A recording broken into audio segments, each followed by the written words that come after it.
If you look at the older cities such as New York, London, Paris, those cities were set up with a foundation and an urban framework that still exists today, and it really drives the urban fabric of those cities. Singapore has gone through this tremendous amount of transformation in a very short time period, from a port city into a major urban metropolitan city that it is today. Singapore is constantly reminded of its lack and shortage in land, and high-density development is a must. With Singapore, I think part of it, in terms of the urban plan that's being established here, one of the things that we really looked at was how to enhance the livability of the plan. All these plans is really directed at realizing a very clear vision for the future. AECOM is like an urban laboratory for a lot of collaborative action between planners, engineers, and designers.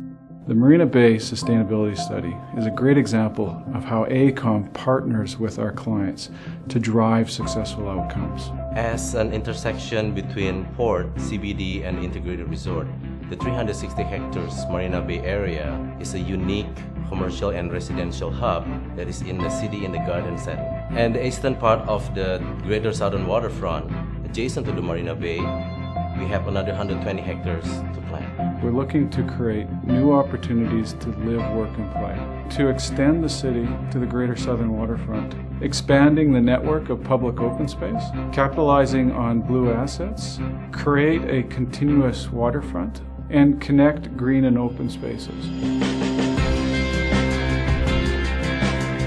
The main objective is to set up a customized sustainability framework to the context of Singapore. And we also develop a tool to measure the sustainability performance of the existing master plan for Marina Bay and Greater Southern Waterfront. The Great Southern Waterfront captures rainwater and excess water from the Marina Barrage, which currently is being discharged directly to the sea. Our design is in line with Singapore's goal of being self-sufficient in its water supply. We catered for an eco-corridor that runs along the urban core.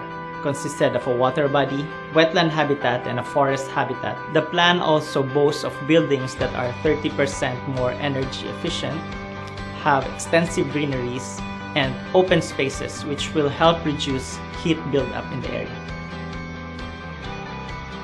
We believe that a city should be a place to be alive. The pedestrian zone was definitely key in the overall master plan. The idea was to basically create areas that will be extremely well connected, places where people will be free to interact, and that will create a center of sustainability within the entire area. A place that people are going to want to live, work, and play. A place that they're going to call home. How do we do that in a way that really sets that strong foundation? Not in terms of years, but in terms of decades.